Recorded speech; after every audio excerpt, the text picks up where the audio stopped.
Good morning students, कैसे हैं। मैं शारदा प्रसाद, आपका बायोलॉजी टीचर। हम लोग पढ़ रहे हैं किंगडम प्रोटिस्टा। इससे पिछली वीडियो में हमने प्रोटिस्टा के जो कॉमन लक्षण होते हैं उनके विषय में पढ़ा था। आज का जो हमारा टॉपिक है प्रोटोजोवन प्रोटिस्टा। तो चलिए शुरू करते हैं। ये जगत प्रोटिस्टा का सबसे बड़ा समूह है जिसके कई सारे लक्षण हैं, जिसमें यह एक कोष की सूक्ष्म जीव होते हैं, स्वतंत्र जीवी तथा परजीवी होते हैं और इनमें जनन की प्रक्रिया लैंगिक तथा अलैंगिक प्रकार की पाई जाती है। अगर वर्गीकरण की बात करें तो इन प्रोटोजोन्स जो प्रोटिस्ट हैं उनको 4 समूहों में बांटा गया है, जिसमें पहला है सार्कोडाइन्स या राइजोपोड्स, दूसरा है जूफ्लैजिलेट्स या मास्टिगोफोरा, तीसरा है सीलिएटेड प्रोटोजोन्स और चौथा स्पोरोजोन्स। तो चलिए हम लोग बात करते हैं सार्कोडाइन्स या राइजोपोड्स की। तो सार्कोडाइन्स जो होते हैं ये जलीय जीव होते हैं मोस्टली, और इनमें जो लोकोमोशन होता है वो स्यूडोपोडिया, जिन्हें हम पादाप कहते हैं, इनके माध्यम से होता है। और पोषण की जो प्रक्रिया होती है वो समभोजी प्रकार यानी होलोजोइक न्यूट्रिशन होता है। इस प्रकार के न्यूट्रिशन में क्या होता है कि जो जीव होते हैं वो भोजन को उसी रूप में ग्रहण कर लेते हैं जिस रूप में वो मिलता है। अगर एग्जाम्पल पे बात करें तो जैसे अमीबा है और एंटामीबा हिस्टोलिटिका है। तो डायग्राम में हम लोग इसको देखते हैं। तो यहाँ पे डायग्राम जो दिया गया है एंटामीबा हिस्टोलिटिका का दिया गया है। आप देख सकते हैं इसके बाहर की तरफ एक प्लाज्मा मेम्ब्रेन होती है, और इस प्लाज्मा मेम्ब्रेन में बाहर की तरफ जो होता है उसको एक्टोप्लाज्म कहते हैं, और अंदर की तरफ जो डेंस मटेरियल होता है उसको एंडोप्लाज्म कहते हैं। और इसमें कहीं भी लोकोमोशन के लिए कोई विशेष प्रकार का अंग नहीं है, बल्कि जब लोकोमोशन करना होता है तो ये अपने प्लाज्मा मेम्ब्रेन को समेट लेता है।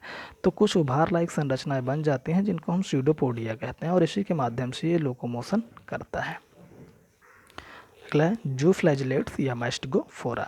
ये मुख्य रूप से स्वतंत्र जीवी और परजीवी दोनों प्रकार के होते हैं। इनमें चलन के लिए कसाव यानी कि फ्लैजला पाया जाता है, और शरीर के चारों ओर एक पेलिकल आवरण होता है जो कि प्लाज्मा मेम्ब्रेन नहीं है, एक बात करें श्लेष्मी पदार्थ होता है। तो एग्जाम्पल में अगर हम लोग देखें तो जैसे ट्रिपोनोसोमा है, लिस्मानिया है, ट्राइकोमोनास है, जियार्डिया, ये एक तरह से परजीवी होते हैं और ये कुछ ना कुछ डिसीज क्रिएट करते हैं। जैसे कि अगर हम ट्रिपेनोसोमा की बात करें तो इससे निद्रा रोग होता है जो कि सीसी मक्खी के द्वारा फैलाया जाता है, यानी ये वाहक का काम करती है।